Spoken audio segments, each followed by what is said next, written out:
Welcome. My name is Catherine Walker, and I'm the Alberta Education Rep on the Cross Ministry FASD Committee.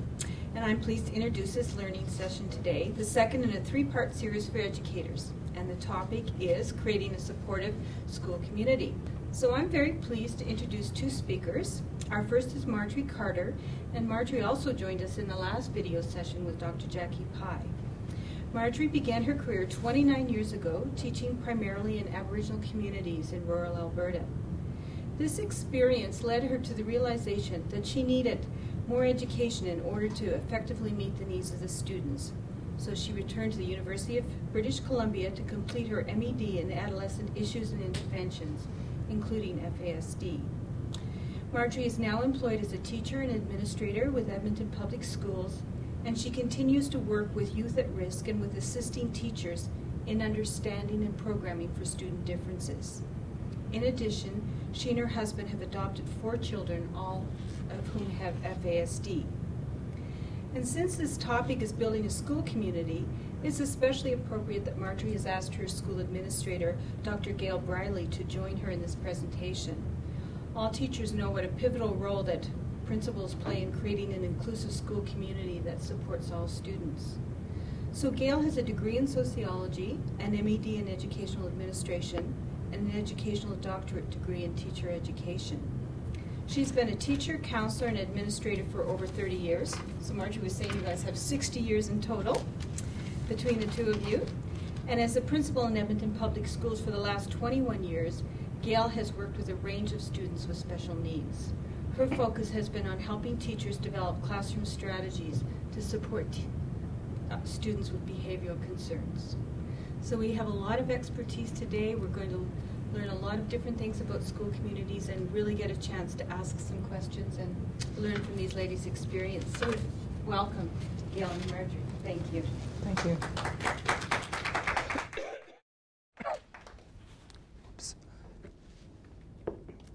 Okay, first of all, I just want to briefly outline the learning objectives of this. And I'd also like to welcome all of you. Welcome to our presentation on creating a supportive school community, for FASD students. Between the two of us, as Catherine said, we have over 60 years experience with administration and counseling and teaching. And hopefully through our presentation today, we can further enhance your understanding of your FASD student and child. Because sometimes it's difficult, and hopefully we'll enlighten you and help you out in some way today through this presentation.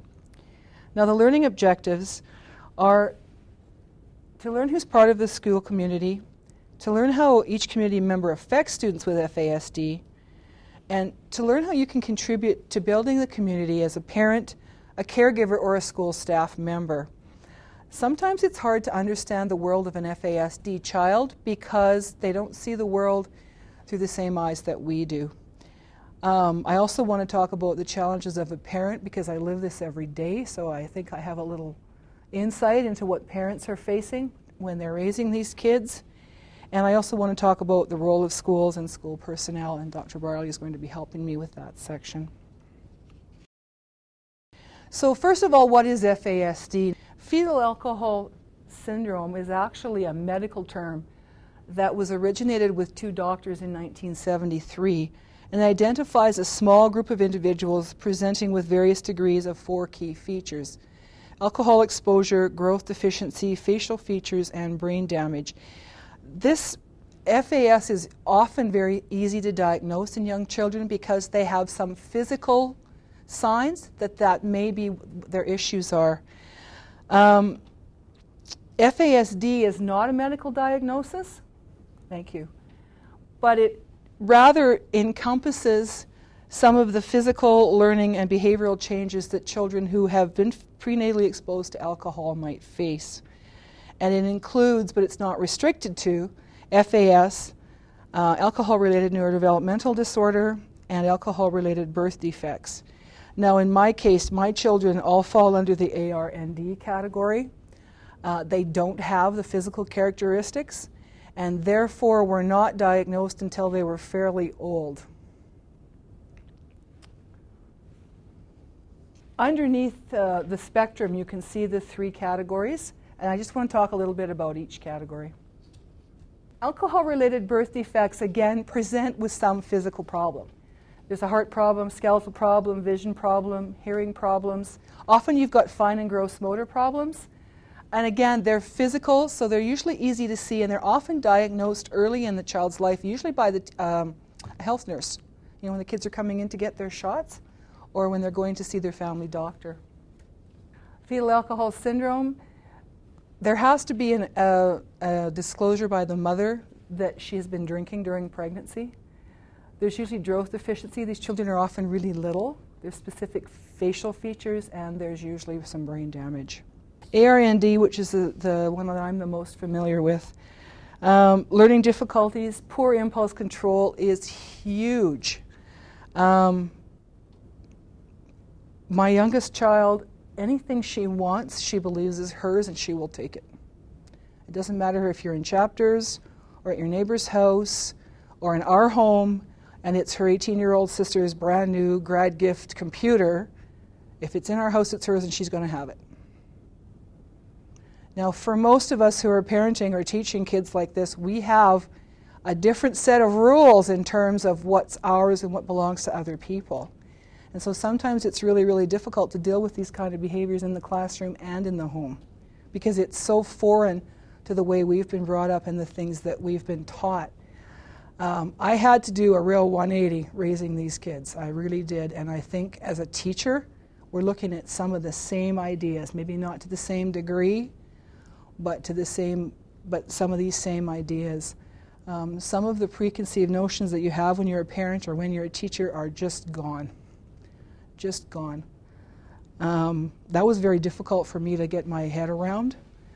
It took a long time, and I think it's a struggle for a lot of teachers and parents who are raising kids with these kinds of disabilities.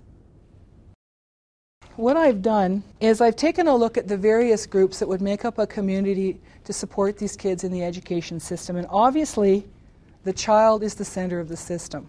Typically these kids have few inner resources in coping with normal pressures. Things that you and I would just kind of go, yeah, okay, whatever. Really, really bother them. Like last night we had a little discussion, could you please pick your coat up? Well, for you and I and most children that would not be a big deal. But we had a 45-minute tantrum at our house because she was asked to pick her coat up. Today I could ask her to pick her coat up and there'd be no problem. And again, that really throws you as a teacher and a parent, because one time it works and the next time it's totally different. It doesn't work at all. They get very frustrated with distractions and expectations, and they tend to act out. I know kids that I've taught, they tend to go two different ways. I have two children who withdraw when they feel pressure, and they just kind of go away. They're the nice, quiet kids who sit in the back of the classroom. They don't cause any trouble. They don't say anything, but they're not engaged. They're not learning. They've just withdrawn. And my other two children are right in your face. So it just depends on the child, how they're going to react to pressure and stress. They need a lot of structure. They have a lot of trouble adapting to changes. And another thing that I really had to get my head around was that all four of my children have very high IQs. And so I'm thinking, if you're so smart, why can't you do something simple like pick up your jacket? They're not related at all. Their executive functioning, for lack of a better word, is the biggest barrier to their success and the biggest frustration for them. Intelligence and being able to function in society for these kids is not the same thing. Absolutely not the same thing. I mean, I have a child who has an IQ of 127, and she couldn't keep track of a bank card if her life depended on it. Which again, you know, in my world, didn't really go together very well. If you're so smart, why can't you keep track of these little things? Okay? It's the same with this kid in your classroom. You're so smart, how come you never know where your pencil is? How come your things are all over the floor? Why aren't your binders organized? Because it's a whole different world. It has nothing to do with intelligence. It's a different, Howard Gardner would say it's a different kind of intelligence. These kids often have trouble making choices and big time trouble taking responsibility for what they've done. I mean, she's standing there with a chocolate bar in her hand, and I say, did you take that? No. Well, how did it get there? I don't know. cause and effect. Just, I mean, you laugh, but it's so silly when she's standing there holding the chocolate bar. Like, where'd you get it? I don't know. Okay, and you get these responses from kids and go, because it doesn't fit into what we think, what we believe. We have to kind of take ourselves out of our world and put ourselves into their world.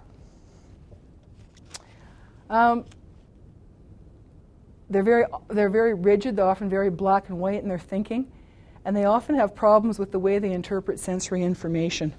FASD children can sometimes be hypersensitive, like they feel things too much, or they can be hyposensitive, where they really don't feel enough, or they can be a combination of both.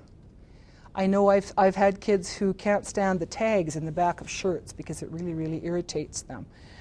2 of my kids won't wear socks. As soon as they walk in the door, the socks are on the floor because they can't stand socks. They just can't stand them, which to me, again, is very odd, but that's just the way they are. Their sensory, the way they look at the world and how they feel about it is totally different to anything that's familiar to me at all.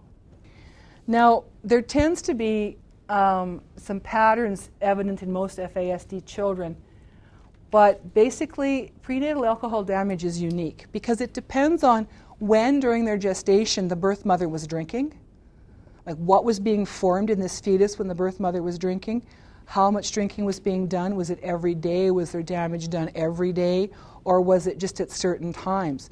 So different parts of the brain can be affected. So again, there's no box. You can't put these kids in a box because there isn't one. Because it just depends. So you have to really look at who they are. So I've taken a look at a sibling group of 4. These are my own kids. Our own kids. I'm sorry, my husband gets really upset when I say mine, like he wasn't there at all. We have 4. They're all girls. This one, child A, was born in 1990. She was apprehended by Child and Family Services at age 3.5 and placed in foster and institutional care. Often these kids have more than one issue. FASD might be the original presenting problem, but their life and their experiences often, and their environment often leads to other problems, which compounds their difficulties in dealing with society. The FASD-related problems are she had a serious expressive and receptive language delay. She could barely string 3 words together at 5 years of age. Could not talk at all. She had a learning disability, very, very anxious. I know she can't understand why people, she doesn't understand what people are saying to her. And she'll nod and smile and pretend she understands, but she really doesn't. And then she gets really frustrated when they yell at her because she hasn't done what they asked. She withdraws when she's threatened or when she perceives that she's being threatened. Being threatened means I have a test tomorrow. I can't deal with the pressure. I'm going to go watch TV for 5 hours. That's being threatened in her mind. Okay? It puts tremendous pressure on some of these kids. The littlest thing that wouldn't bother you or I puts tremendous pressure on some of these kids. She's also got damaged eyesight and damaged teeth from malnutrition in her original home. Her feet have been damaged. She has an eating disorder from failure to thrive, and she has post-traumatic stress disorder. And all of this is in one kid. She has to deal with this every day. So I talked to them and I said, okay, I'm doing this presentation. What do these people need to know to be effective in helping you at school? She said, oh, we have a video. Yeah, we have an audio clip. I'm sorry, so we'll hear the audio clip. What I wish my teachers knew. My self-esteem has really suffered. At home, my parents help me with organization, paperwork, and other executive functioning skills that they know I struggle with. At school, I had 6 different teachers, each with their own set of expectations.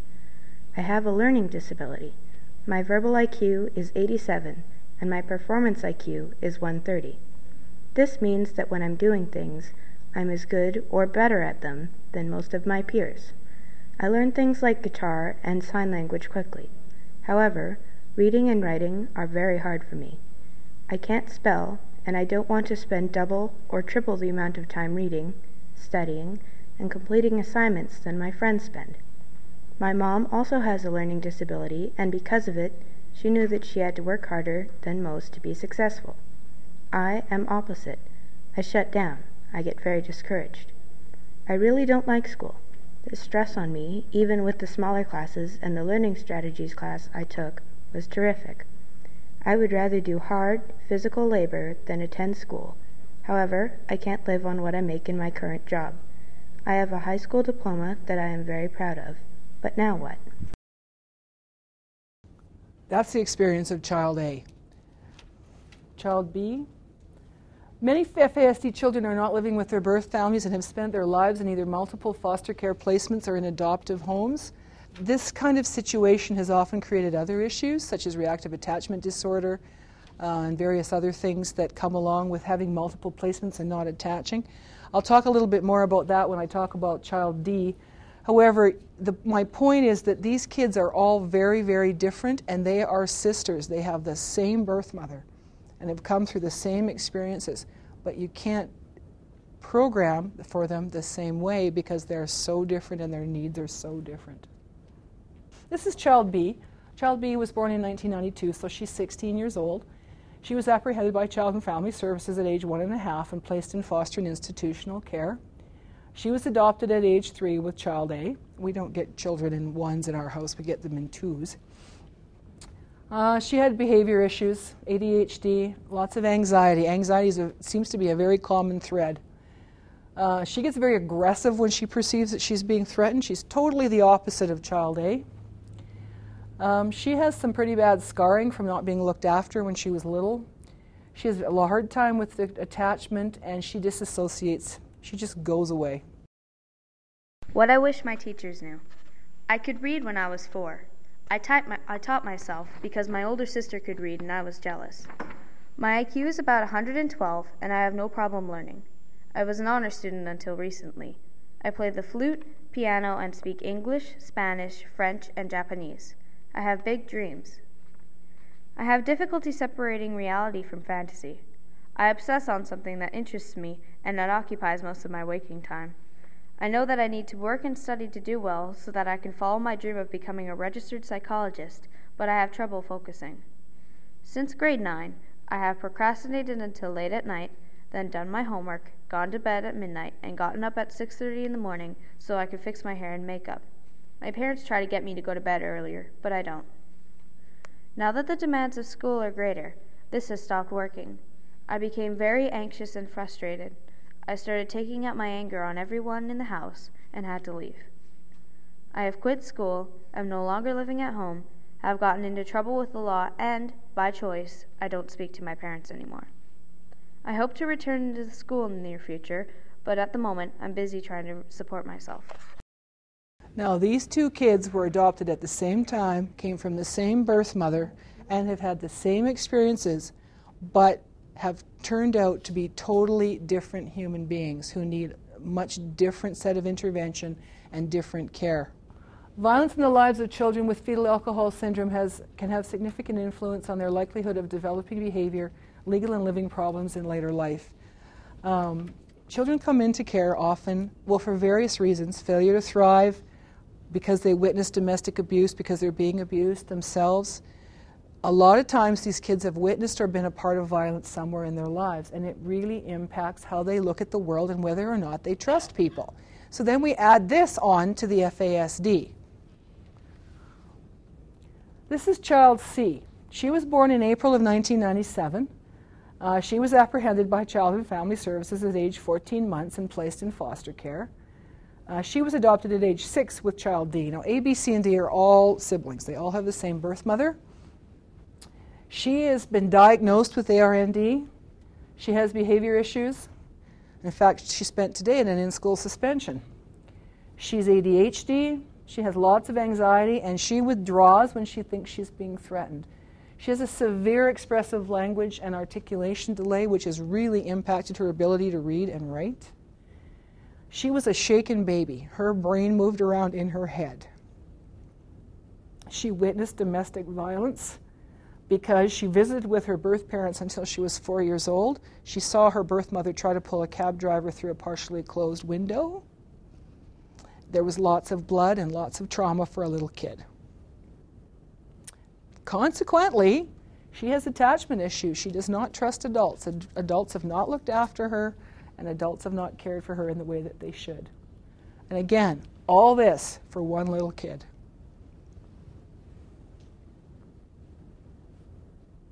What I wish my teacher knew. I was shaken by my birth father when I was a baby, and my brain moved around inside my head. I have a real problem with making the right sounds when I talk, and people are always making me repeat myself. Because I have trouble speaking, I also have trouble writing. Language arts is my worst subject. Math is my best. I do not trust people. I get very upset when I have a substitute teacher, and sometimes I'm not very nice to them. I know that it isn't their fault that my teacher is not there, but I don't like change. I need to know ahead of time, if possible, that a substitute is coming so I can get my attitude under control. I have talents. I play piano, I love soccer, and I always try out for the cross-country running club. Sports help me get the wiggles out. If you need to consequence me, please don't keep me in for recess. It makes sitting still even harder. I understand that I need to work hard in school, and I have A's in every subject except for LA and science because I hate studying for tests. I have trouble sitting still, and it's hard to move around and study.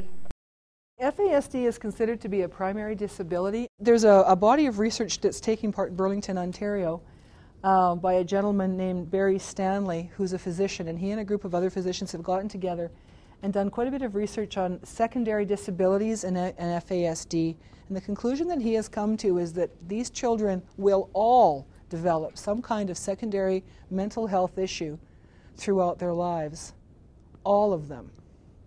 Now, this is new research, very new research, and he's still working to do some longitudinal studies to see if this applies over time. But it's certainly, I read it and I thought, yeah, it's certainly the case with my experience with my own children and with the children that I have taught before. These kids have a lot on their plates, and we as educators need to understand what they're dealing with before we can start to build a supportive community to help them. The parent, that would be me. Parents are an integral part of their children's school community. And parenting an FASD child is really, really tough. I mean, been there, done that, and I'm still doing it. You need to listen to what your parents are telling you. Sometimes they sound like really outrageous. People who are dealing with kids like this can present as being very angry, very frustrated, because they're experiencing some of the same things with these children that you are. But they'll be your primary resource for helping the kids and for helping to program for them. I find educating teachers is really, really helpful in terms of things that really are important for your own child. And as you know, parents' first choice in the province of Alberta for programming for their child is inclusion in his or her neighborhood school. I don't know what the experience is of those of you who live in the rural areas, but I know when I taught in rural Alberta, we got the kids, they sat in front of us and we taught them. And they learned, and then we moved forward. In Edmonton Public, there are district sites for some particular kinds of special needs.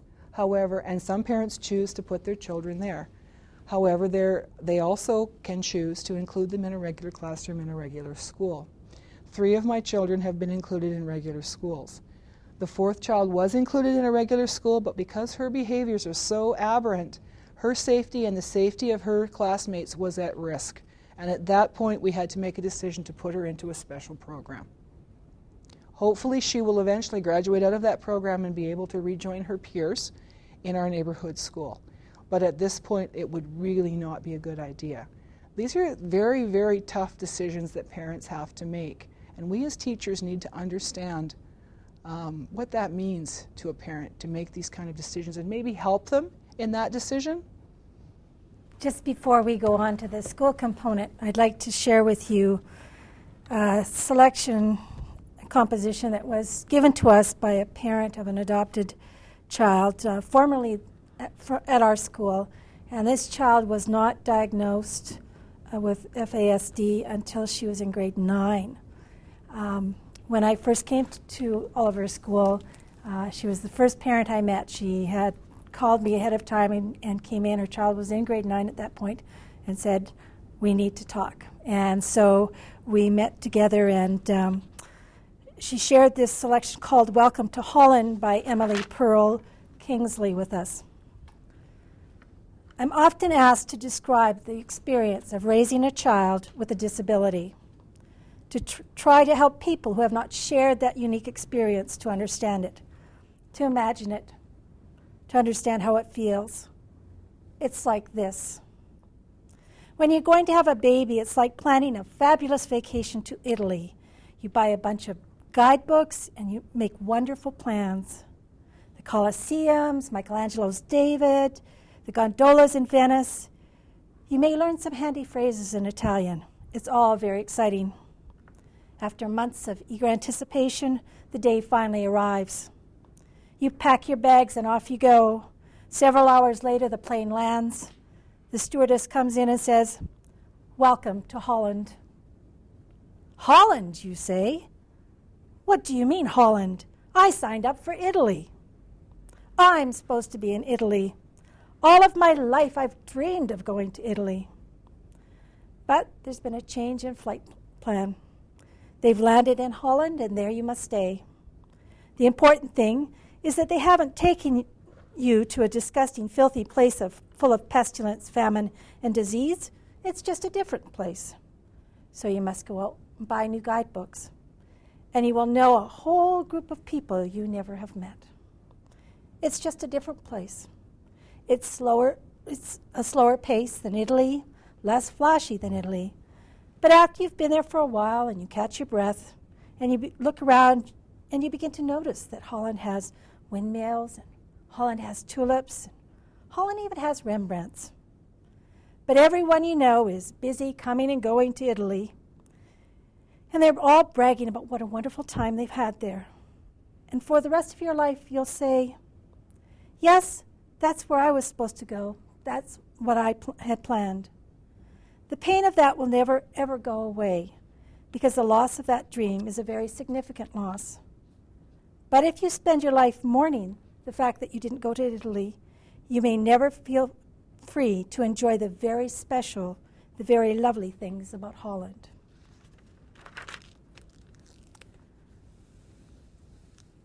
It's very important for us as teachers to understand that when we have children with special needs, that we're not alone. We don't have to do it on our own, that there are an abundance of resources available to us, and we need to ask. As Marjorie mentioned, parents are our first resource. They come with such a wealth of knowledge about their children and ways to handle the children and ways to plan and interests. They're our first resource, but there are many other resources in the school too. And as an administrator, I would ask you to invite your administrative team to be part of your conversation with your parents as well, so that they have a better understanding of the child. In Alberta, educating students with special needs in inclusive settings is the first placement option, as Marjorie has talked about. And that's what school boards need to consider for these students in consultation with parents and, when appropriate, with the student themselves. Inclusion, by definition, refers not merely to setting up, but to designing specific instruction and support for that particular individual student with special needs in regular classrooms and in neighborhood schools. Inclusion means that all students with disabilities are included in regular classrooms, regardless of the nature of their disabling conditions. And there can be curricular inclusion in the classroom, there can be social inclusion in the classroom, and physical inclusion in the classroom. These students need to have an opportunity to learn from each other in their classroom and the world around them. And it's very, very important that you as a teacher are able to provide some additional supports to them in the classroom as well. As an administrator, it's very important that you provide teachers with resources, with time, with training, with the opportunity to go and meet with some of the individuals that are working with the child in the community. We quite often will say to a parent, if you'd like us to come and be part of the conversation when you're going to the psychologist, we'd be more than happy to send someone to go. We've had psychologists and psychiatrists actually set up appointments at our school, and we bring the whole team in. And it's very important that you issue those opportunities to the support team for the students. Having students with disabilities included in classrooms means that they have the same schedule as non-disabled students, that they're involved in age-appropriate academic classes and extracurricular activities such as art and music and gym and field trips and assemblies, that students with disabilities are involved in every aspect of the school, whether it's recess play or lunch programs, and it's very important that the other staff in the school learn how best to approach these children and how best to provide the security and the support that they need within these types of settings. As teachers, it's very important that we encourage students who are in our classrooms to develop friendships with other individuals in the classroom. Students who are included in the classroom setting need to be taught how to understand and accept human differences, as do the other students need to be taught that. It's very important for us to take parent concerns seriously, and parents have different levels of concern regarding inclusion and how to make it most successful for their child, and it's very important that, again, we listen and we try and provide the opportunity for the child to be successful. And for children who are diagnosed with FASD, which is what we're talking about today, they need to have an individualized education plan in place for them. And because FAS is defined by specific facial features, and ARBD children also have the physical disabilities, a diagnosis is often easier. But like the young lady that we spoke about earlier in grade 9, you didn't know, you just didn't understand why she wasn't making the connection, very similar to what Marjorie had mentioned about her girls. She presented very normal, except in some of the behavioral choices that she made. And once we understood where her difficulties were, then we understood why she was having the cognitive processing difficulties as well. And quite often, you as the frontline resource person, as a teacher, make that connection first. Go, I need to understand why this child isn't being as successful as I think that she could be. So it may be the teacher, it may be the school nurse when she's come in to visit. It could be one of the other specialists that we bring in to our schools. We are very fortunate that we are able to access psychologists and reading specialists and social workers and behavior consultants that will provide us with strategies and opportunities to program for the students.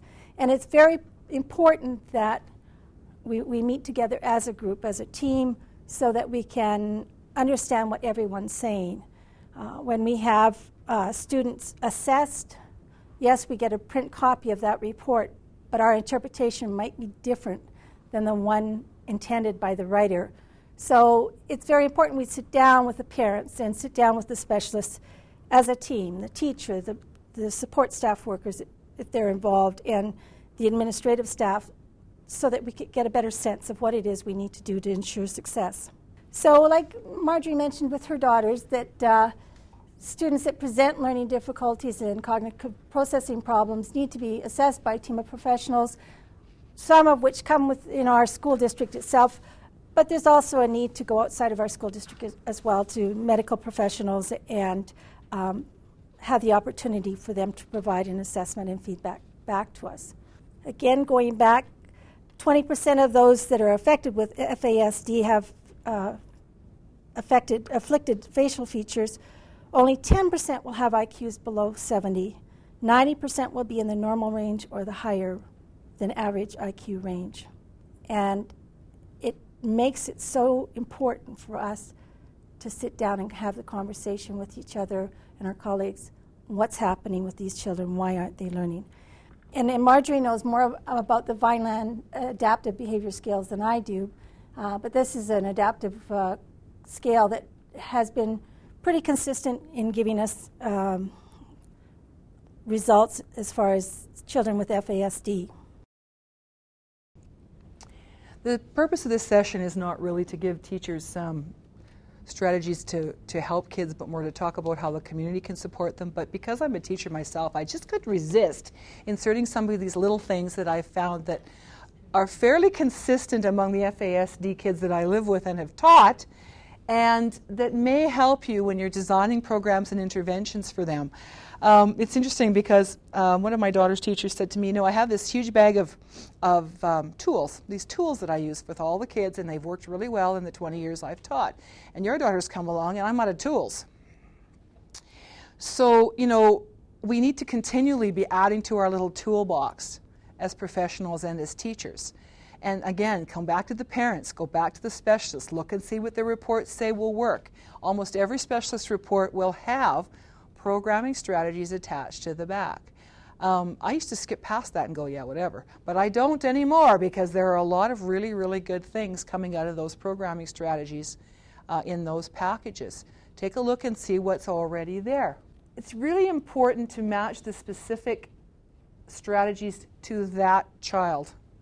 Because again, these kids really challenge us as professionals and as parents.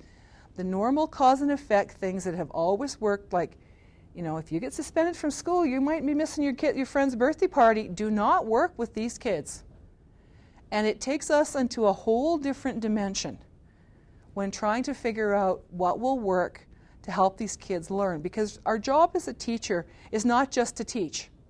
It's to ensure that these children learn. It's to ensure that they learn. And how do we do that when they don't quite fit the mold? Well, we have to redesign what we're doing. Differentiation of instruction is crucial. Our school is involved in a project at the moment with our AC funding on differentiation, and we're using a lot of the work of Carol Ann Tomlinson, and I would suggest that if you're looking for some strategies just in general for how to differentiate, that Carol Ann Tomlinson's work on differentiation is excellent. She's also co-written a book with Jay McTighe. It's Differentiation and Backward Design, which I have found extremely useful in helping my daughter's teachers program for her. Because understanding by design, Jay McTighe's theory is that you look at where the end and then you go backwards. And then with adding that to Tomlinson's work is you go backwards in a different way for each child. And it talks about tiering lessons and multiple groupings, flexible groupings, and things that are really, really useful, I find, when I'm programming for FASD kids and just kids in my classroom in general, because our goal is for all kids to learn, all kids. Now, consistently as I work with more and more FASD children, I've come to the conclusion that about 98% of them have real problems with attention. Even my two children who are very passive, very quiet, not behavior issues, don't have the hyperactivity, but they have major attention problems. However, you would think they were paying attention. If you were teaching them, they're sitting up straight, they're looking you in the eye, it looks like they're listening. They haven't got a clue what you're saying. Their head is totally somewhere else. They've just gotten really good at making the teacher happy. It's not necessarily linked at all to whether or not they're hearing or learning. And then they don't want to ask any questions because the two that have expressive and receptive language delays honestly don't know what to ask. As a teacher myself, I've said to a child, I know I have, well, if you didn't understand, why didn't you ask? Well, I didn't know what to ask. And you kind of go, oh, okay. Right? So you constantly need to be going back to these kids, perception checking. Do you understand what to do? Chunk things down into smaller sets of directions. You probably heard me talk about the picture cards that we use on the front door. What's that called? I didn't know last time, and I still don't know. The balanced literacy card holder? Pocket chart. There we go. Thank you. I have a little mini pocket chart on my front door with what that child needs to take to school every morning. You can do the same thing in your classrooms with what that child needs to take home every night. And we have a buddy system at our house, and you can use a buddy system in your classroom. Have the buddy help the child figure out what that child needs to take home. Put it up. The cards are changeable. It's easy. Once they're made, it's very, very simple. You got to pick your battles with these kids. Is this the mountain you want to die on? Well, it depends. Maybe, maybe not. It's not at my house, because believe me, there are much higher mountains. And I see Dr. Brierly smile here because she listens to me rant and rave about what they are sometimes. But there are much greater mountains than whether or not you remembered to take your lunch to school that day. Hyperactive kids really need to move. I mean, I have two that are passive and don't pay attention, but they're passive. And I have two that couldn't sit still if their life depended on it. So, you know, I'm sure you've all had ADHD kids at some point in your classrooms. These kids have a really hard time sitting still. Well, you need to minimize all the things that are in your classroom. I mean, it's lovely. I love elementary classrooms. I'm primarily experienced as a high school teacher, junior high teacher, but I love going into the elementary classrooms because they have the alphabet and they have all these cool things up in their rooms. And my daughter's like this, just looking at everything. Is she paying attention to anything the teacher's saying? No, because there's just too much going on. You need to really minimize the amount of distraction that there is in a classroom for a child with FASD. There's just too much going on. They can't focus. I mean, she can tell you exactly what every child in the room is doing, what color their pencil is, what the teacher's wearing that day, and whether or not someone's walked down the hallway, but she has no idea what lesson's being taught. Because she gets overstimulated with all this that's going on around us. You know, I don't even hear that. I can just shut it right out, but she can't. She can't. It's not that she doesn't want to. She can't. And I also think when you're teaching FASD kids, you have to make a real distinction between what they can control and what they can't control. And some days, especially if you've got secondary disabilities involved, it's really hard. It's a very tough call. Very tough call. You know, why did you take that? I don't know. Why did you take that? I don't know. I keep getting, I don't know. Finally, I figured out she really doesn't know. She has no idea why she steals. Absolutely none. You know, I could explain to you why I took something if I was inclined that way, which I'm not. But she honestly doesn't know. So that's part of what we're doing with her therapy, is trying to help her figure out why she does this. Also, why questions, and I should know better, are deadly for FASD kids. Because your standard response is going to be, I don't know. So as a teacher, you need to start reframing some of your questions into questions that don't have the word why in, or you're going to get a lot of, I don't know. We ask a lot of why questions in our classrooms. Lots of them. And I've had to do a total rethink when I'm talking to these kids as to how I'm going to frame these questions. I don't know what they're called, but you can get fluorescent lights that are pink. They work much better. The white lights for some of these kids really bother them. Some of them can actually see the lights flash. Fluorescent lights flash very quickly. Some of these kids can see the flash. I can't see it. But they can see the light flash, and it really distracts them. I mean, can you imagine if you were trying to write something and you could see the light flashing off and on your paper every minute of the day for 6 hours a day, how distracting that would be?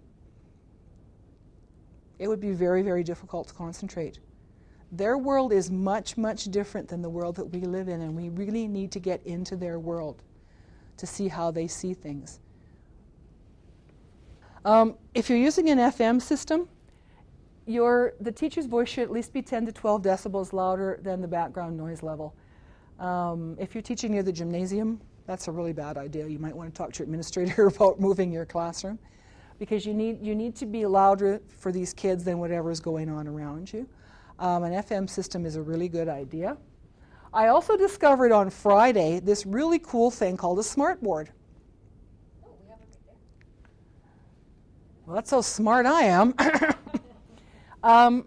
And what a cool thing this is this has limitless possibilities for any kid, but for an FASD kid who could actually get up and move things around and touch stuff, Wow. And Dr. Briley's going to talk a little bit more about smartboards because I'm blissfully ignorant except for one day of PD. We have one over there, apparently. Okay. See, there you go. She's ahead of me already. We had a great opportunity on Friday to visit one of our sister schools and for our professional development day, and we split into 3 different groups and had the opportunity to go to different classrooms and actually see children in action and teachers in action with the smartboards. And it's a tool that has unlimited uses for teachers. So if someone approaches you and says, "Are you interested in smartboards?" say yes and get all the information later. What we saw teachers instructing and actually being able to touch and move. We saw kids coming in and actually registering for homeroom by moving their egg into the nest. We saw teachers teaching grade 1 students how to make PowerPoint presentations using the smartboards as they're sitting at class sets of laptops. We also had an opportunity ourselves to sit down and play with them. And we also saw teachers use them as a learning center. And every class that we went into where they were a learning center, they were an independent learning center for these children. And they were hooked right in. There was no off-task behavior at all. There are also a variety of other incentives and initiatives that you can use smartboards for. The one particular teacher that was providing the professional development for us puts a National Geographic site called Pete's Pond on and says, it'll be on for 5 minutes after recess. And she said, boy, do those kids come in after recess and sit down. Because it's actually live cams in Africa, and the cameras move according to they have motion sensors in them. So we saw elephants, and we saw birds, and we saw a variety of things. And they're a phenomenal tool that can be used in a variety of ways within the classroom, and we're really looking forward to ours being installed sometime this week, I hope. Now, I understand that smartboards cost money, but I've also, and I can just hear people out there going, well, that's a very expensive tool. Yeah, it is, but there are several companies and outlets who you can apply it for grants to get a smartboard, cheap or free. And the lady that was doing the PD for us, actually, her first smartboard came, she applied for it was either a grant or some company who was giving away a free smartboard, and she got it for free. And that's how they started. And you know what? As educators, free is good. Free is very good. And that's how she started out. Now, she, we've been a little bit reticent because we're having a little trouble getting technicians to come in and install ours. And then we found out on Friday that last March there were 33 smartboards in Edmonton Public Schools, and as of last week there were 950. So that would probably explain why we're having a little trouble getting the tech team out to put the projectors up, because these are really catching on, really, really catching on. And I obviously need to learn more because I didn't even realize I'd been walking by one, for the last hour and a half. But I could see some real possibilities for these kids that need to get up and move around and actually physically move things.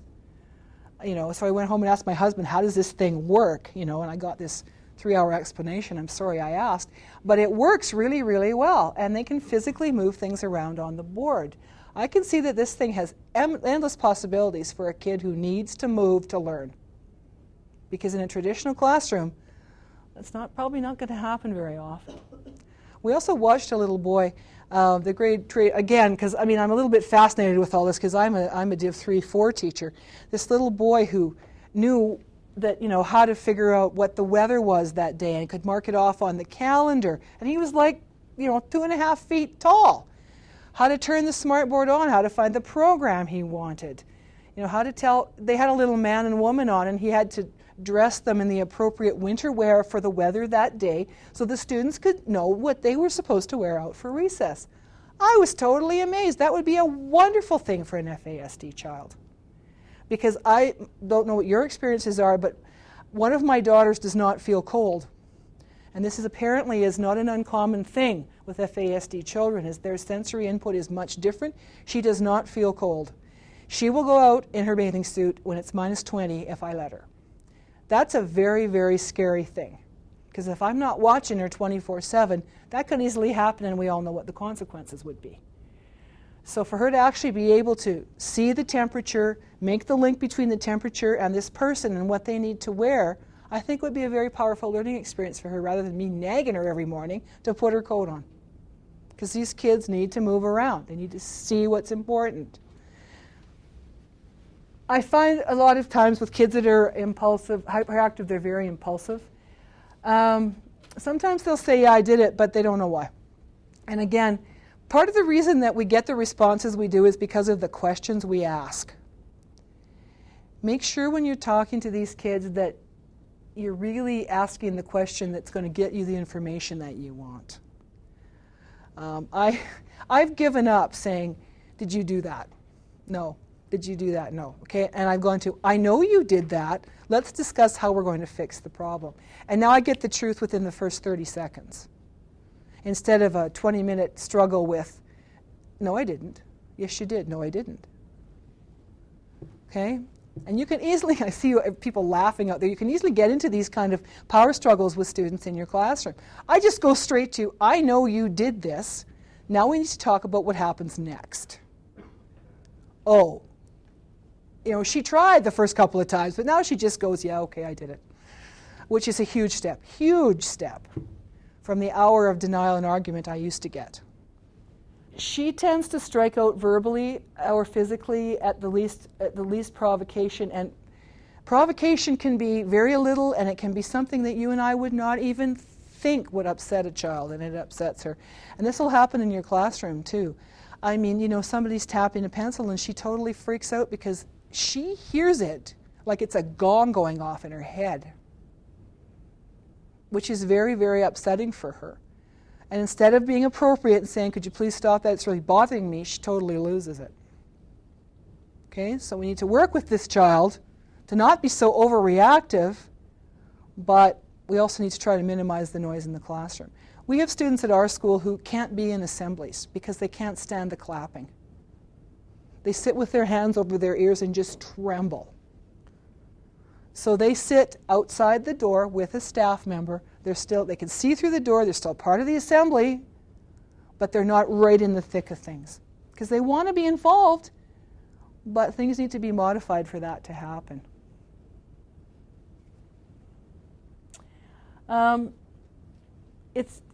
Teaching students to curb some of this impulsive behavior is sometimes difficult. We use a lot of, you need to apologize less by thinking more. Think about what you're doing, and then you don't have to apologize because you'll do the right thing. But you know what? I've been doing this for 5 years, and has there been some changes? Yes. Are they the changes you'd think you'd see in 5 years? No. Your expectations need to be altered. You know, don't give up on what they are. I'm not saying that. But the timelines for these kids are going to be a lot different than the timelines you might set up for your and I hate to say average kid because I'm not really sure what that means, but for your non-FASD kid, maybe that's more an appropriate way to say it. Consequences for immediate behavior, inappropriate behavior need to be immediate. I've struggled with, okay, if she doesn't behave, she can't go on the field trip a month from now. That means nothing to my daughter, absolutely nothing. I mean, she can maybe deal with 5 minutes from now, but not a month from now, so? And then she's grounded, she's taken out of the field trip, and then the day it happens, she throws this huge tantrum because she doesn't make the connection at all. Whatever the consequence is has to be now. It can't be a month down the road. It can't be a month down the road. And I mean, it's they have a very interesting worldview. She has serious boundary issues. She opened all the Christmas presents this year, took everything she wanted, threw the rest in the garbage. I had to go out, here I am, in my pajamas at 8 o'clock in the morning, rooting through the garbage at the curb, digging out all the Christmas presents I'd spent money on, in my Winnie the Pooh pajamas. The garbage guy thought it was hilarious. because she threw out what she didn't want. She just doesn't understand. So I said to her, you took your sister's presents. What are we going to do about this? Well, take my presents back. All right, I took her presents back. Christmas morning, she says, where are my presents? You told me to take them back. Huge fit, okay? Cause and effect just didn't happen. I did exactly what she asked me to do. It seemed like a really good, solution to the problem. Because then she said, take the money that you would have spent on my presents and replace these other ones. Well, there was a huge fit. Now, we did buy her a Christmas present. I want you to know that. We did get her a Christmas present, but, what's logical in my head is not logical in hers. And Christmas was a month away, and she just couldn't think that far ahead.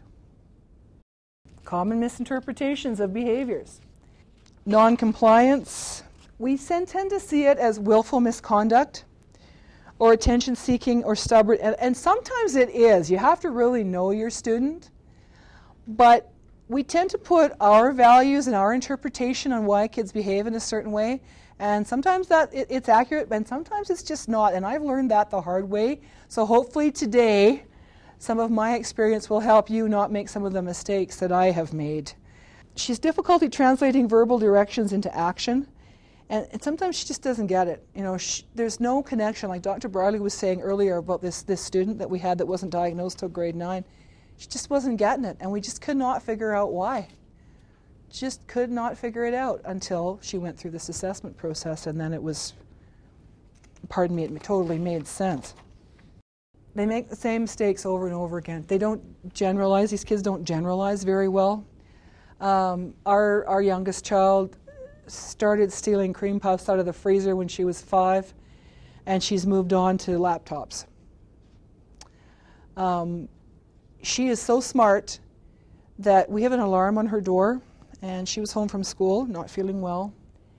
So she unlocked the bedroom window, went out the window, around the house. It's a 2-story house.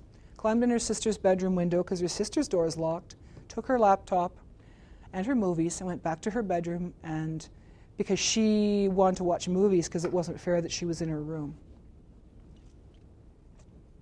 You would think a child in a bedroom with an alarm on the door that you can hear in the whole house would be safe. Would it ever have even occurred to me that she would climb out onto the roof? Absolutely not. Absolutely not. You can imagine the dismay of our 18-year-old when she came home and found her laptop missing, her brand new grad gift missing. Brand new. Now, our youngest child is also a reactive attachment disorder, and I'll talk a little bit more about that later. But she is going to get her way no matter what. That's her total MO. So when her sister said, fine, I'll just take your clothes and you won't have to worry about climbing out onto the roof anymore, she went out onto the roof without her clothes on. Because it's going to be her way or no way.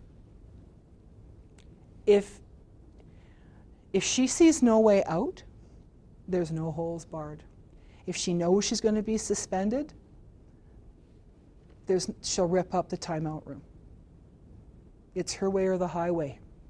And she's only 10 years old. And these are the kind of extreme behaviors that parents and teachers deal with every single day, because she doesn't behave any differently at school than she does in our house. That we see this every single day. And it's not once a week, once a month, once every 6 months, it's every day. But I know that somewhere in that child is this good-hearted, wonderful little girl, smart kid, who is in this situation through no fault of her own, absolutely no fault of her own, that we need to do something for. As parents and teachers, that we need to do something for. And she's not the only kid in the world like this, but she just happens to be the one living in my house. Okay.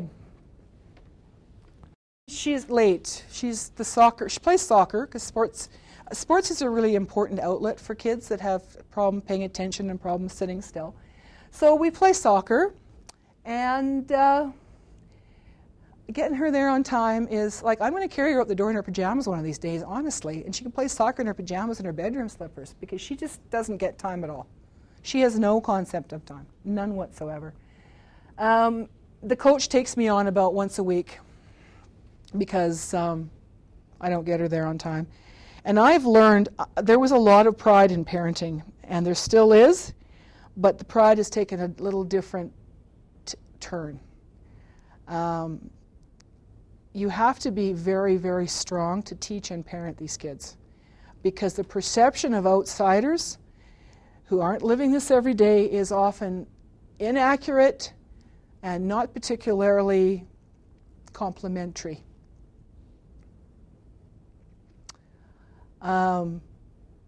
However, it's important that you know and you have some support from your parent, your teachers, the school. That's why it takes all these people to help support these kids, because they're so complicated and they're so needy. Now, she just doesn't get time. I mean, it's too abstract for her. She doesn't get it, and she needs all kinds of assistance organizing. She plays this little game with me. Could you pick your coat up? Yeah. Could you hang it up? Sure. So she'll walk out of the kitchen with the coat, walk into the living room, dump it on the floor, and walk away. So I walk into the living room, and there's the coat I just asked her to pick up. You didn't pick your coat up. I did. I picked it up, and I put it on the living room floor. She's very, very literal, right? You need to take your coat, walk to the closet, put it on a hanger. 3 things. Okay, Mom, and off she goes. Right? Otherwise, and I know as teachers too, I've been caught a few times when I thought I'd really given a child directions, but it was interpreted in a totally different way.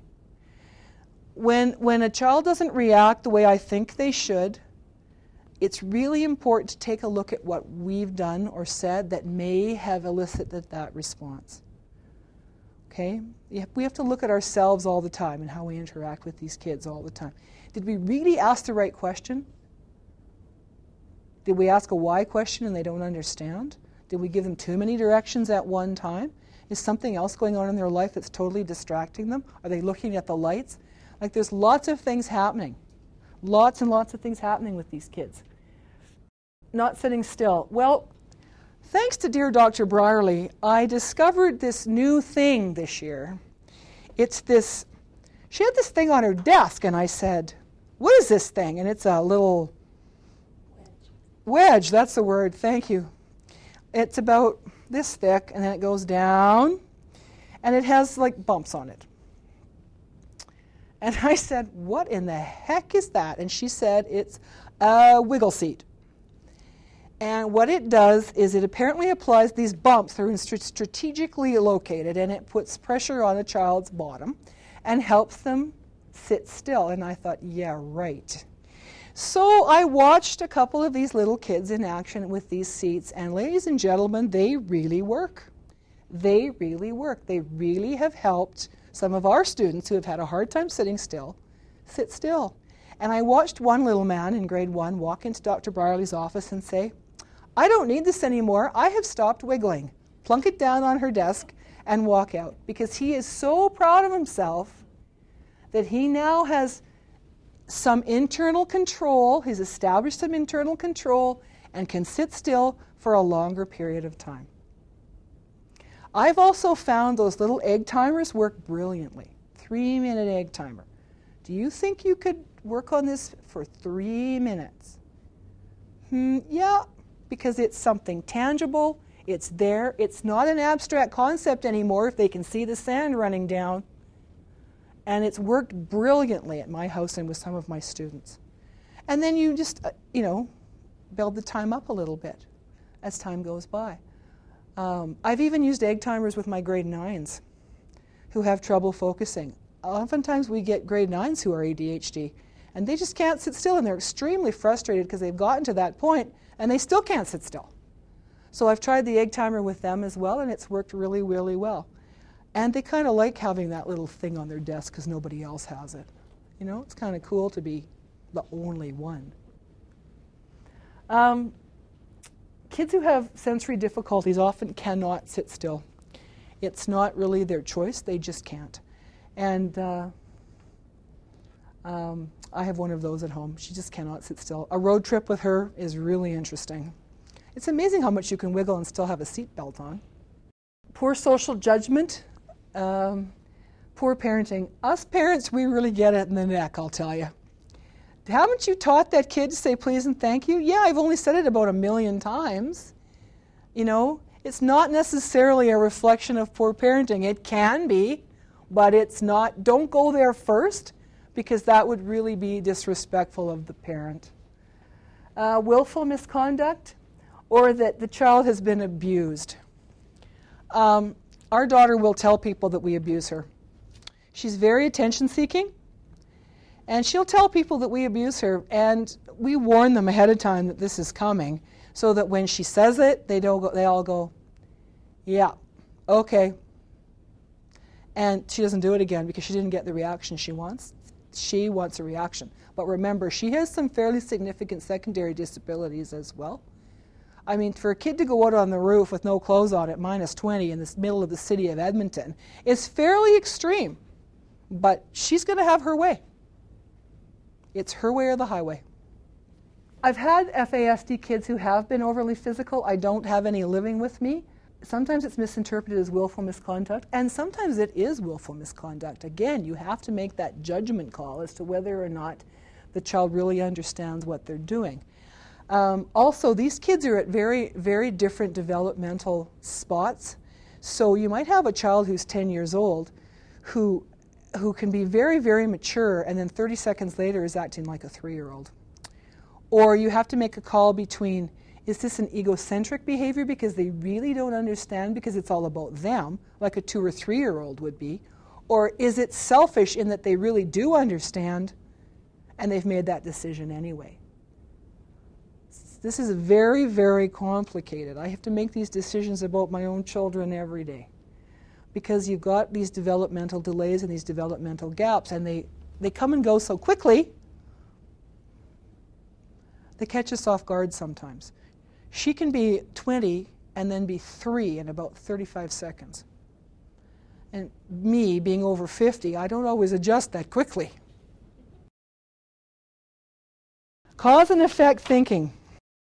Our kids understand consequences, but they don't always understand why they're being consequenced.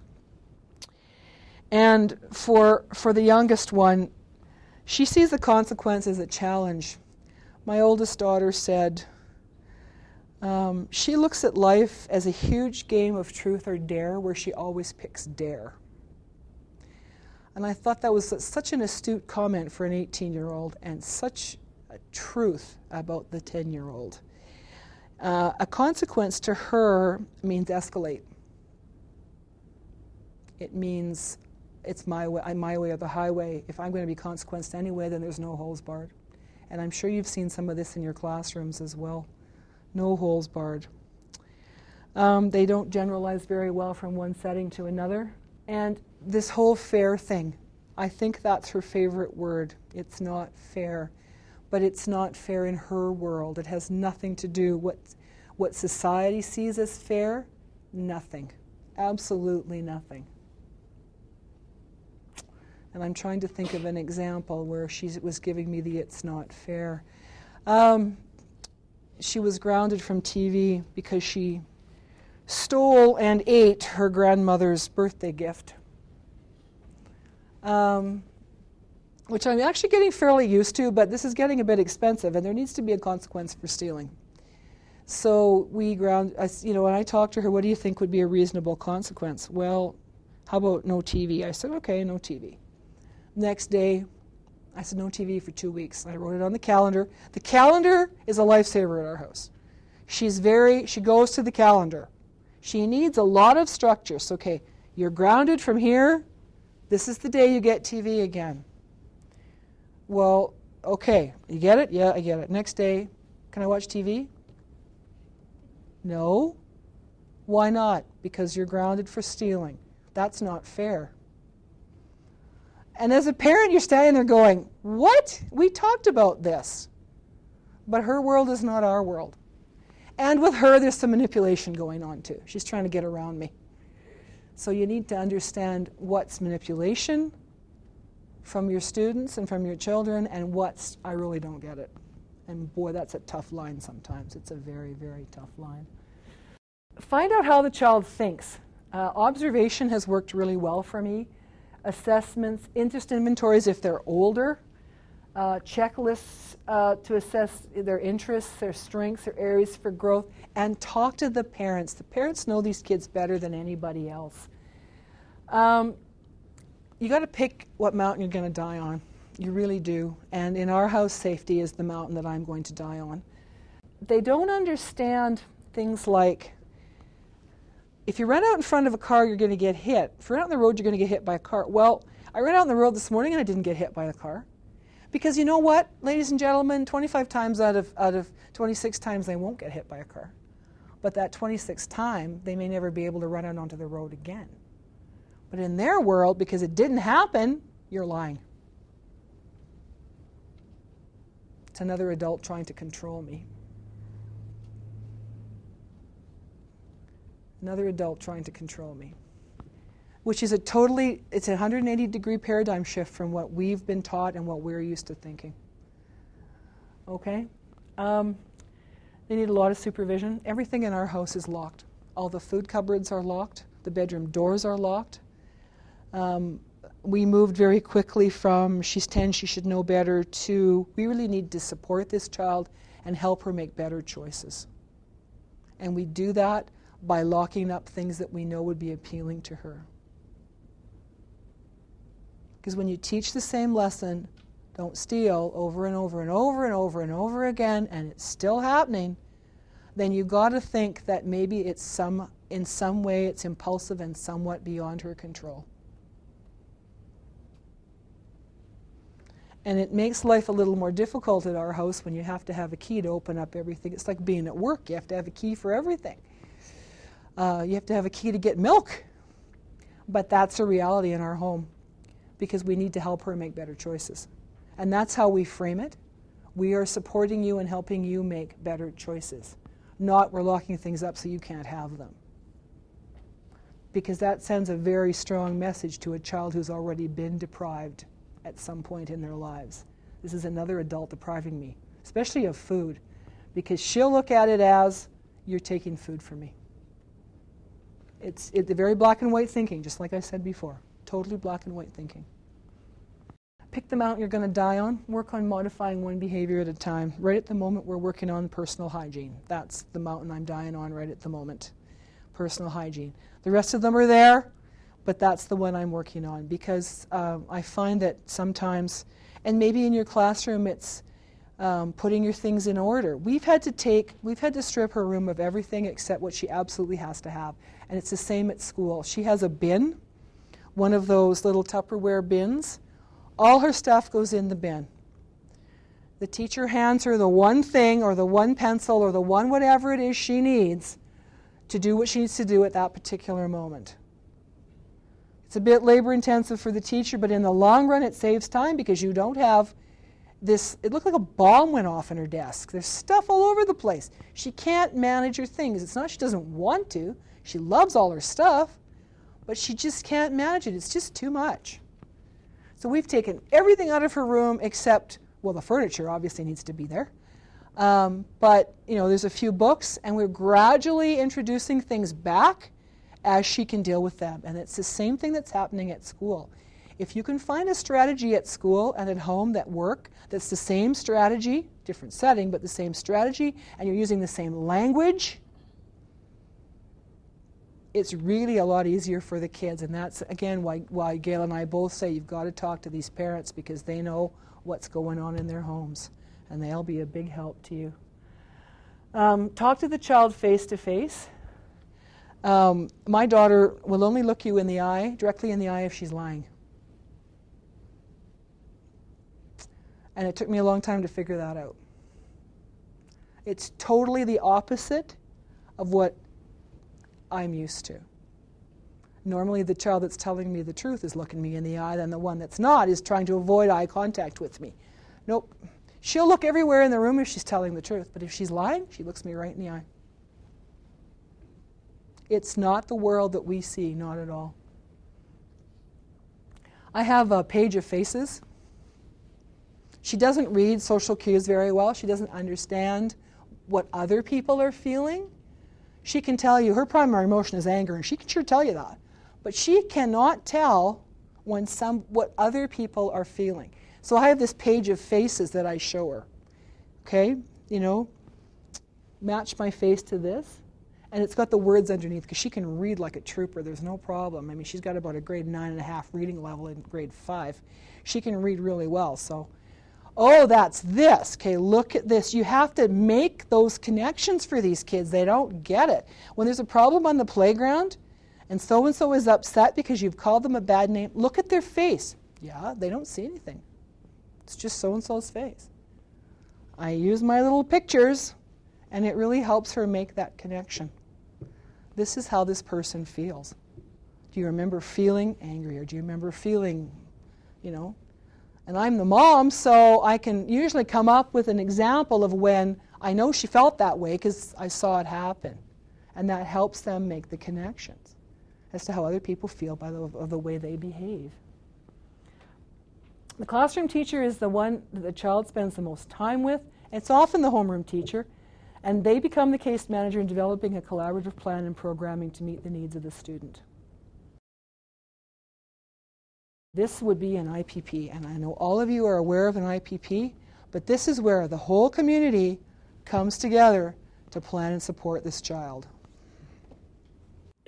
Just before I forget, I want to mention one other tool that we became aware of this year for our little ones. Our little ones discovered the washrooms this year, and they like to go and play, and they lose track of time. And all our children go to the washroom in a buddy system. And there is a timer out there that is used for if the child's gone off to do a chore and you want them back in a certain period of time. You set the time on it, and it gives them a 30-second warning to say your time is almost up by a blinking light. And it has really helped our kindergarten children in particular to realize, okay, I've been washing the mirrors in the bathroom too long, I need to get back to the classroom, or I've been playing chase around, or it's time to get back to the real world. So that it's another tool that, if you're interested in the name of it, I have it at school. I didn't bring it today. The IPPs, 21 years I've been a principal, and it's been a very interesting process to see how we've moved to programming for children, and how it is so key that the classroom teacher who deals with the child on a primary basis, and usually in elementary it's in their homeroom teacher. In junior high and senior high it can be the core teachers for math, language, social, and science. In our school we have students kindergarten to grade 9, and so the junior high teachers all meet together and talk about the IPPs for individual students. But it's very critical that you pull in all those resources. As with FASD and many children with special needs, they are all so unique, and what works for them doesn't work for the next person. And you can't be expected to be a master of all. I'm 31 years in the district, and I'm still learning every day.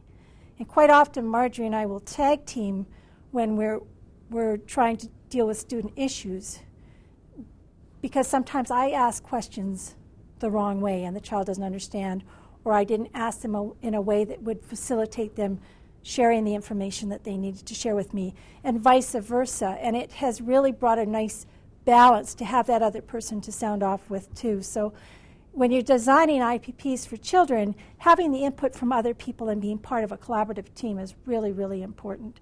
And yes, it takes time. Yes, it costs money for you to sit down and call in a substitute if you're going to meet in a team meeting with consultants, and it may cost you to have consultants in as well, depending on what district you work for. But if you put forth that initial effort as far as the financial aspect goes, it's going to pay off long run. It's going to pay off long run. So sitting down and working with parents and other staff are very it's very, very beneficial to programming what's best for the child. So all staff that are regularly involved with students are responsible for identifying the strengths and needs and selecting long-term goals and identifying combinations and strategies and ways which will help students learn better. In addition to the staff who are in the school themselves, it's important that you bring in the other individuals who consult and share information relevant to an individual student's education.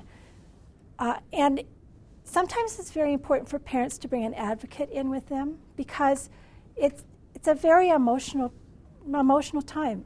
These are the children of your heart and your soul, and you want what's best for this child, but sometimes we have parents who come in who are very intimidated with teachers, who had a terrible experience at school too, who can tend to be either intimidated or aggressive because they feel that you don't like their child.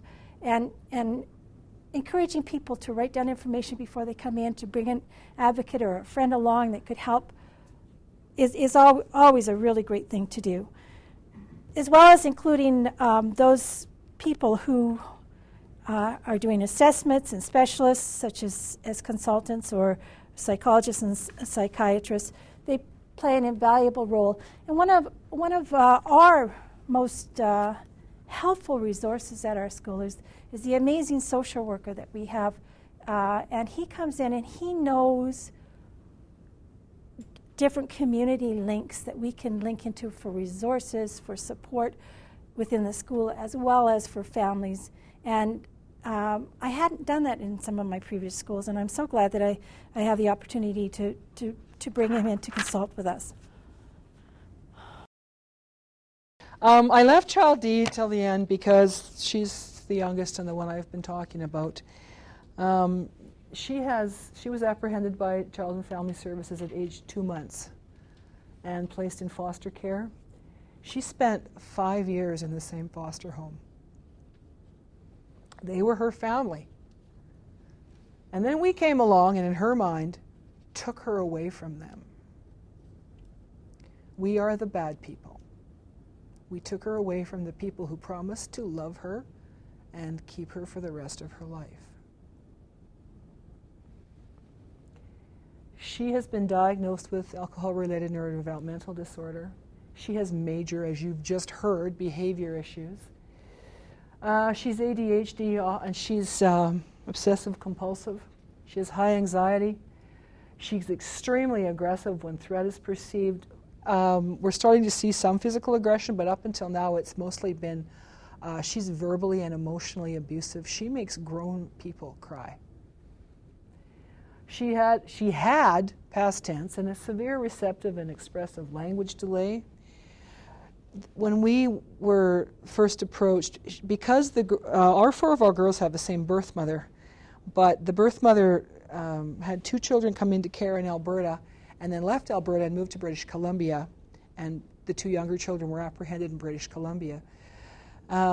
It took a while for the social worker to find us and to ask us if we wanted to take the other 2 kids. My husband is 61 years old, and he said, yes, we need to do this because doing the right thing, doing the easy thing is not always the right thing, and we really need, no, the other way around. This is going to be difficult, but we have to do the right thing, and the right thing in this case is to have 4 kids. So this child has challenged us. I don't think that I've ever come across anyone with such a strong personality, and I've dealt with a lot of people in my life as this child. She could not talk when we got her. She could only parrot what you said to her. If you said, you know, it's time for dinner, she would say time for dinner, just like a very little child would. We found her a school that did speech every day, occupational therapy every day, social skills teaching every recess. And we put her in this program for a year, and she now, her language skills are at grade 9 or higher. Some days I wonder why I did that when she's giving me a really, really hard time. We were told that she had an IQ of 78 because oftentimes the tests that are done on young children rely on them being able to respond to a set of questions. And if you can't speak, you can't respond. So they did the best they can with what they had. To be fair to these specialists, when you see a child for half an hour, you only have half an hour or an hour, and you draw your conclusions based on what you see. A year later, her IQ had gone to 127. She was retested and her IQ was at 127. So we knew the first week we had her that this was not a 78 IQ, because even though she couldn't speak, actions speak louder than words.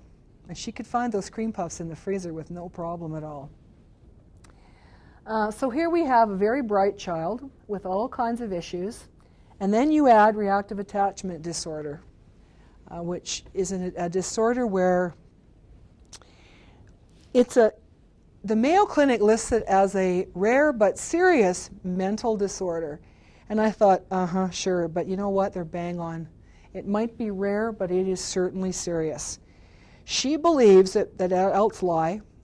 She wasn't cared for young in her life. The people that did care for her in her mind abandoned her because they gave her up to us. She believes that she is all alone in the world, and therefore she has to take care of herself and be in control 100% of the time. And that's why she pushes the envelope. It's her way or no way. She wants to be the center of attention, and she will do whatever it takes, even if it's standing out on the roof naked, to be the center of attention. And she does the same thing in her classroom. This is not just something that happens at home. She also has an eating disorder. She will eat 18 cookies if she gets a hold of them. She will eat a pound of cheese at one time and not be sick. This is also not uncommon with children who have fetal alcohol spectrum disorder, because they have convoluted ideas of boundaries. They need a lot of help with controlling their actions because they're very impulsive. Very impulsive. She will take 5 bowls of cereal at one time and then hide them under the couch. And 2 weeks later, I walk through the living room and go, "What is that smell?" And I find all this rotten food under the couch, because she said, it's fun stealing food. I feel good. I feel happy when I can do this, and you don't know about it. These behaviors are very, very difficult to deal with because the normal cause and effect doesn't work. It doesn't work at all. I don't care if I sit in my room for 2 hours. I don't care if you take a birthday party away from me that's 3 weeks from now, because I can't even imagine what 3 weeks is. I don't know what that means. According to the research that I've done on reactive attachment disorder, 50% of our survival skills are learned during the first year, 25% during the second year, and the other 25% from age 3 and on. So I sat her down the other day because she's in a very, very intensive counseling program that she attends every Thursday morning. And they gave us a homework assignment where she was supposed to talk to me about what the trauma in her life. And she told me that when she was in foster care, because she and I have come to the point now where she actually trusts me a little bit. When she was in foster care, they brought another child into the foster home who had severe cerebral palsy. She was nonverbal, couldn't walk, had to be fed with a feeding tube, and required 24/7 attention. And all of a sudden, child D was not the center of attention anymore, because this other child was very needy. But being egocentric, having FASD, she didn't get that. Not at all. Not at all. And so her behaviors became more and more and more extreme. And she really, to the point where she's putting her safety in jeopardy. I came home one day and she was sitting on the couch drinking a cooler. I said, "What are you doing?" "I found a pop in the fridge." Now, really? Yeah. So, did you read it? No. Well, read the front. She read it and went, "Oh my goodness, this isn't pop." but she's very, very impulsive. And my 18-year-old daughter, who just turned 18 and can have a drink once in a while, put it in the fridge to save it for herself, and she found it. She found it. Would I have ever thought of that? Of course not. In a lot of ways, and I hate to admit this in a public forum, she's a lot smarter than I am. I would never have thought of that. Never. I mean, she immediately went, oh, I'm not supposed to have this. This isn't good for me, and went and dumped it out. But she knows that. But would I have ever thought she would have taken it? No. Not at all. Not at all. I was adopted when I was 5 by the people who adopted my older sisters. I moved from the foster home in British Columbia that I lived in since I was a baby to Alberta to live with the people I didn't know. I was very angry, and I still am. My foster parents told me that they would love me and keep me forever. They lied. All adults lie. I am smart. I have an IQ of 127, which is pretty good. I know really big words and talk much better now than I used to.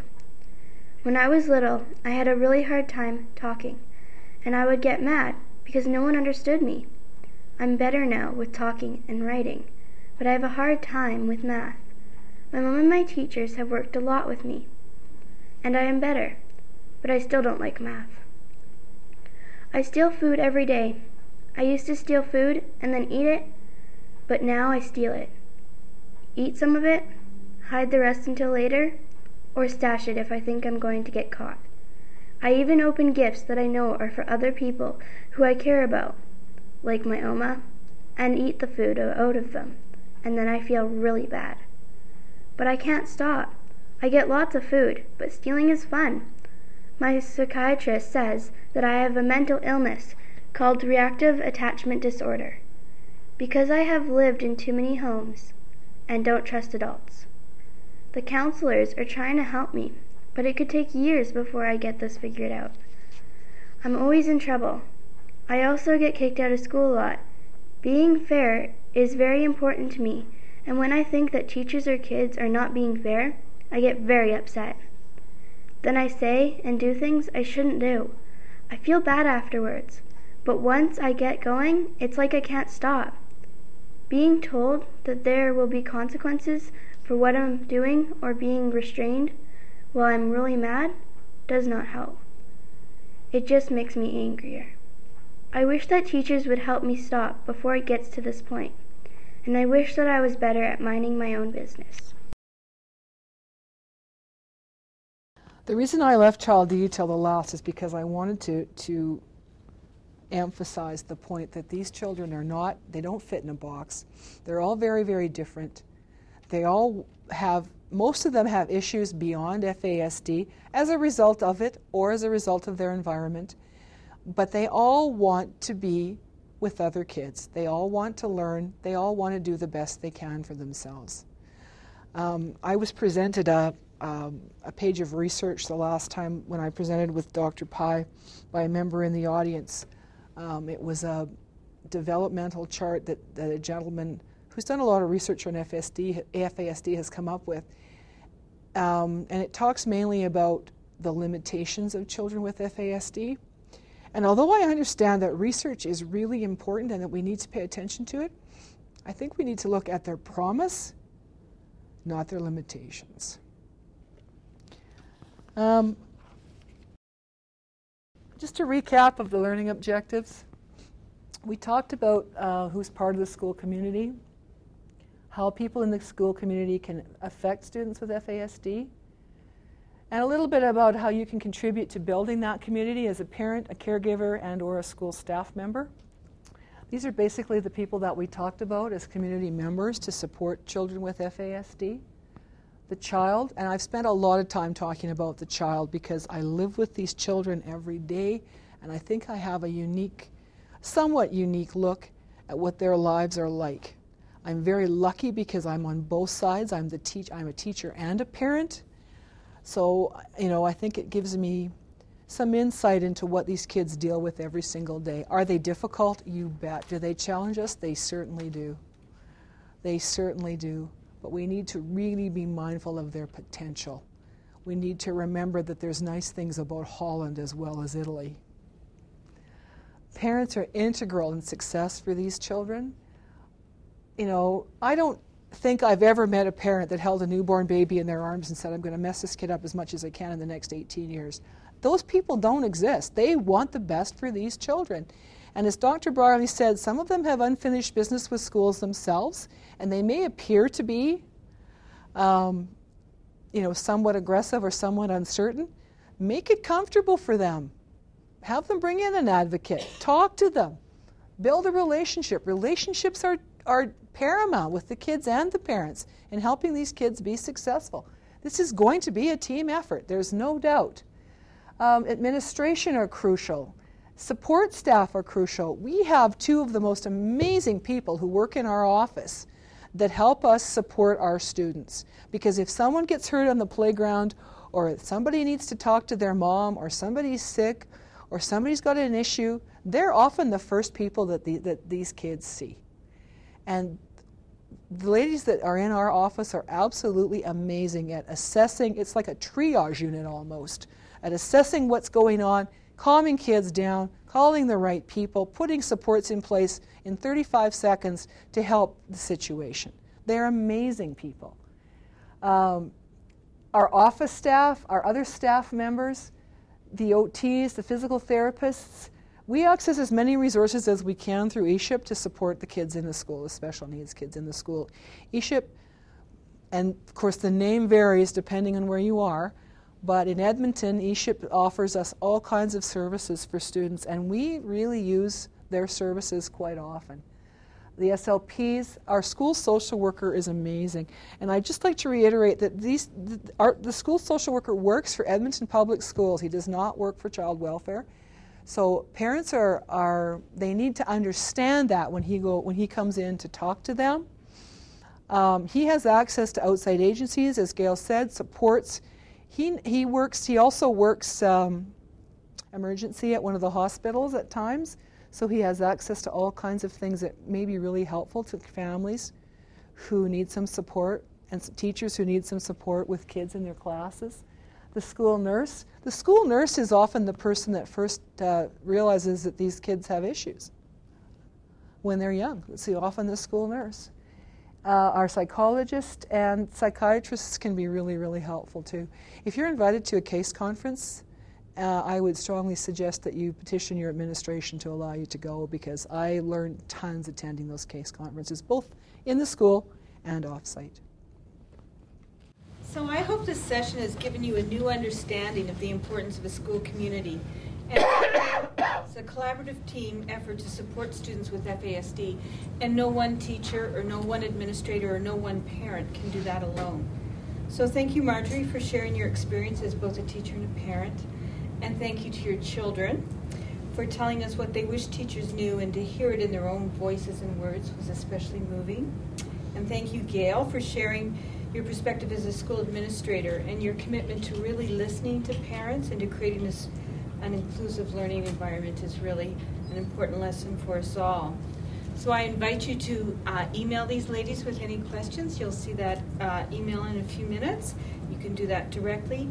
And please consider joining us for our next learning session, which will be on February 18th from 4 to 6. And we'll be with Dwayne Souvenet on the topic of the unique needs of students with FASD. So thank you very much.